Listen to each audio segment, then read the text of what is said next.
let you go first. Good afternoon. We've decided to team up just to expedite the process a little bit. We thank you for that. Thank you. Honorable members of the committee, my name is Sean Lesser, and I'm here today to speak in opposition of Bill SB 1246, specifically targeting the film and television tax credits. I am a longtime resident of the state of Connecticut and a proud working member of SAG-AFTRA. This is my third time addressing this committee in the last 2 years, and it has always been an honor and a privilege to do so. Honestly, a lot has happened since I first spoke to this body. Time truly does fly. When I first talked to you guys in the spring of 2023, the film business was in kind of a dark place. We were still recovering from the global pandemic. We were heading straight into the two biggest union strikes in entertainment history, and the rise of AI had us all a little bit on edge. But if there's one thing we know how to do in show business, it's learn how to adapt and improvise. And I can honestly say over the last few years, we've made some tremendous progress. Last year alone, Chair 10 Productions brought 2 multi-million-dollar films to Western Connecticut. Independent filmmakers Eric Bloomquist and TJ Noel Sullivan had their feature films play in multiple movie theaters across the country. 2 seasons of Emmy-nominated series Hell's Kitchen were filmed at Foxwoods Resort and Casino. Independent film Ricky, which was shot in and takes place here in Hartford, just headlined the Sundance Film Festival. Limited streaming series The Artist, starring Mandy Patinkin and Zachary Quinto, filmed in locations all over central Connecticut for over 2 months. And last but certainly not least, Rocky Hill-based production company Synthetic Cinema International added 2 more movies to Connecticut's already illustrious catalog of holiday Hallmark films. These holiday Hallmark films have become so popular that, as mentioned before, the state officially christened the Connecticut Christmas Movie Trail this past December. This trail provides tourists with a guided tour of filming locations all over the state from all of their favorite holiday classics. We've been busy. No Tulsa King yet, but we're getting there.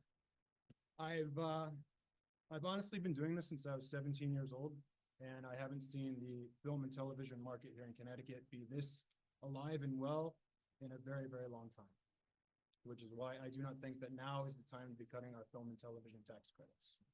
I think that we're really building something special here, and with your continued support, I know that we can continue to build something here in Connecticut for all of us. And with that, I'll turn the rest of my time over to my colleague. Hi, my name is Brendan. I run Plywood Pictures. It's a production company that is 20 years old, but only 3 years in the state of Connecticut, specifically because of your efforts with this tax credit. So I thank you to date for that. I know there's a lot of passion around this, and so I know you're going to get different levels of heartfelt expressions, but I will summarize from my testimony what I think is most important, which is a couple of things that have already been touched on, but just to clarify, one, this is a manufacturing type of credit, right? The money that goes from the tax credit, I'm someone who, I use tax credit. I welcome you guys to ask me any questions about how it actually functionally works and how that money actually goes back in the pockets of the working class people I employ, as well as all the wonderful restaurants in downtown Guilford and Branford.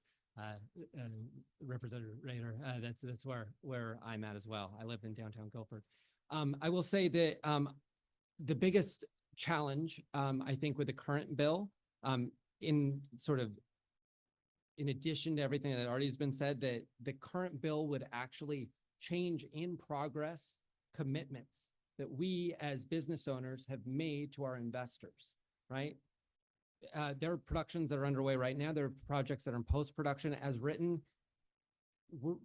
Money that has already been spent, the entire cap table of how our investors have invested in our movie goes out the window. And quite frankly, I don't understand how that's going to have a effect on individual productions right now. It's going to be major, as well as the canceling of several productions, as has been testified today. They have to leave. If you promise a certain financial incentive and investment, and then it changes on the fly, that's not great. It's not great for the projects that are in place. It's not great for the projects that are about to happen.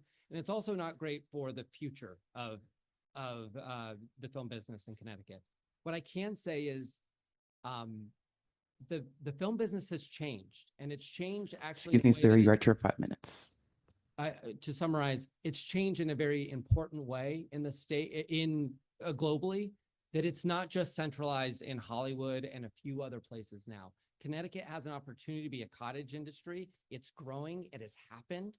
It is happening. Your support has actually led to this growth. It is exponential what is happening, and it will continue to happen if we continue to have your support. And I appreciate the support you've given to the state, and hopefully you can continue to do so, and welcome any questions. Thank you. It is really important to us to hear and understand how this works on the ground for the people making these kinds of investment decisions. So I thank you for being here and for helping us out by putting the two of you together in a panel. Representative Rader.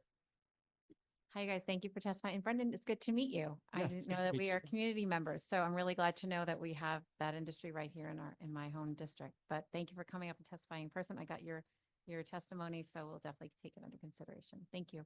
Great, thank Madam you so Chair. much. Thank you.